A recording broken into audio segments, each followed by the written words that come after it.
राजा लीला में भी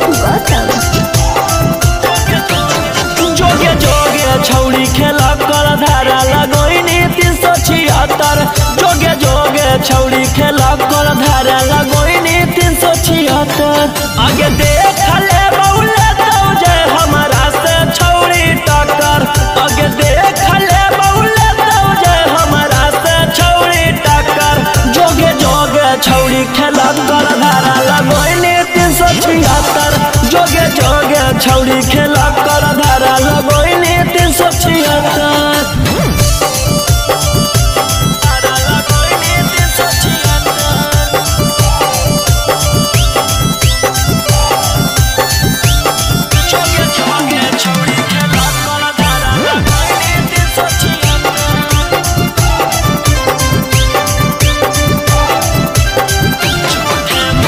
झूठे मूठे के छौड़ी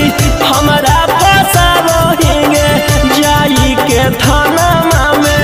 रिपोर्ट लिखाबोहिंगे झूठे मूठे के छौड़ी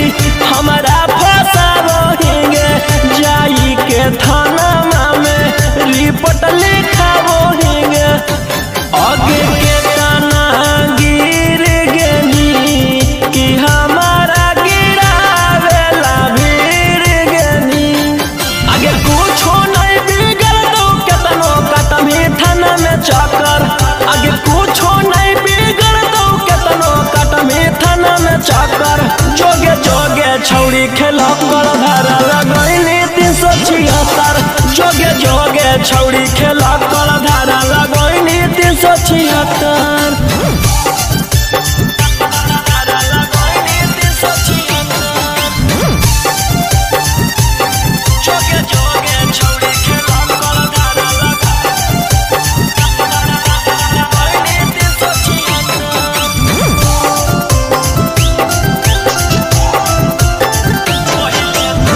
पहिले तू कोइनी भाषण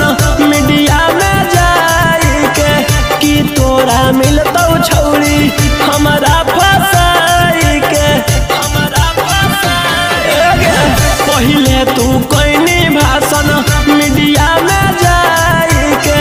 कि तोरा मिलतौ छौड़ी हमारा फसाई के कि जहिया जेल होतौ फिर बेल लेके उहे खेल होतौ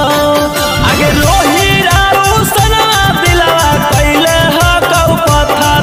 आगे राजा राऊ सना दिलवा कैले हकौ पत्थर जोगे जोगे छौड़ी खेला कर धारा लगोइनी 376 जोगे जोगे छौड़ी खेला